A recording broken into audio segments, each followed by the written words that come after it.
Measles rubella जैसी बीमारी को जड़ से खत्म करने के लिए स्वास्थ्य विभाग द्वारा शहरी टीकाकरण अभियान चलाया जाएगा, जिसमें स्वास्थ्य विभाग से जुड़े संस्थाओं के साथ ही सामाजिक संस्थाओं, एनसीसी कैडेट और स्वयंसेवी संगठनों की मदद से दिसंबर 2023 तक इस बीमारी को जड़ से नष्ट करने का प्रयास किया जाएगा। इस तारतम्य में ग्वालियर में स्वास्थ्य विभाग द्वारा एक हेल्थ सेमिनार का आयोजन भी किया गया, जहां हेल्थ डिपार्टमेंट के डायरेक्टर, सीएमएचओ और अन्य चिकित्सक भी मौजूद रहे।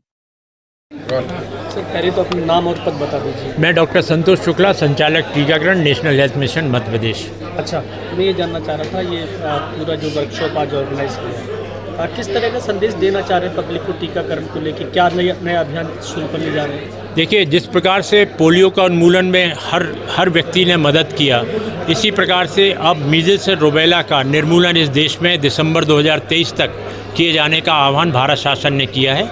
हम और आपका दायित्व बनता है कि हम 9 महीने से 5 साल के हर उस उम्र के बच्चे को जिसको दोनों डोज मिल जाने थे, मिले या नहीं, आपस में चर्चा करें, पूछताछ करें, समझाइश दें और 100% अगर हम टीकाकरण कर लेते हैं तो कोई कारण नहीं है कि वायरस जिंदा रहेगा।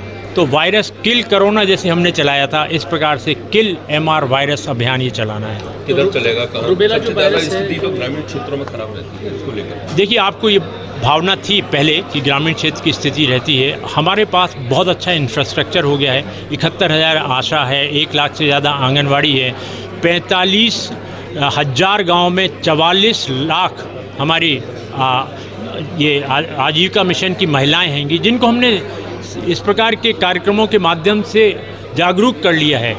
इसीलिए कोविड वैक्सीनेशन में मध्य प्रदेश ने टॉप किया था कि हमारा मोबिलाइजेशन नेटवर्क बहुत स्ट्रांग हो गया है। आशा तो आंदोलन पे नहीं, वापस हो चुका है, वापस आ गए और उनके नहीं आंदोलन करने के बाद वापस हुए, लेकिन बीच में जो प्रभावित हुआ है उससे कितना इसका नुकसान पड़ेगा? देखिए, ये चीज़ अच्छी थी कि अगर आशा है नहीं है तो हमने एक पैरेलल व्यवस्था कायम की थी।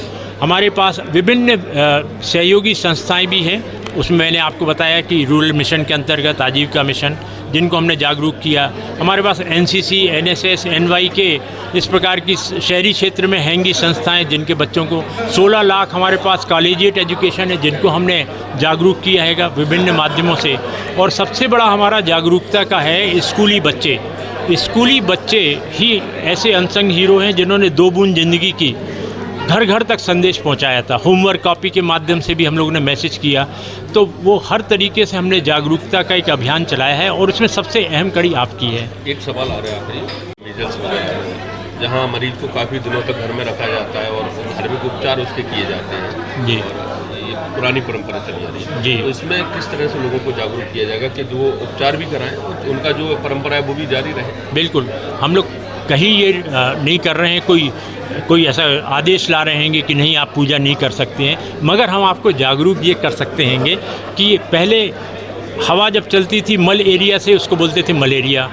फिर बात आई कि हवा चली तो पोलियो हो गया, मगर हमने और आपने देखा नहीं, ये वायरस की बीमारी थी या वो मच्छर के काटने से बीमारी होती थी। तो इसी प्रकार से समझाइश के माध्यम से हम लोगों को जागृत कर रहे हैं कि ये कोई देवी प्रकोप नहीं है। अब विज्ञान ने माइक्रोस्कोप के माध्यम से बता दिया कि सबसे सूक्ष्म वायरस है, सबसे घातक वायरस है, जानलेवा है और ये लाइलाज है। तो लाइलाज बीमारी और जिसके इतने कॉम्प्लिकेशन आपको मालूम है कि अंधत्व करता है, बहरापन लाता है, निमोनिया पैदा करता है और मौत 30% है।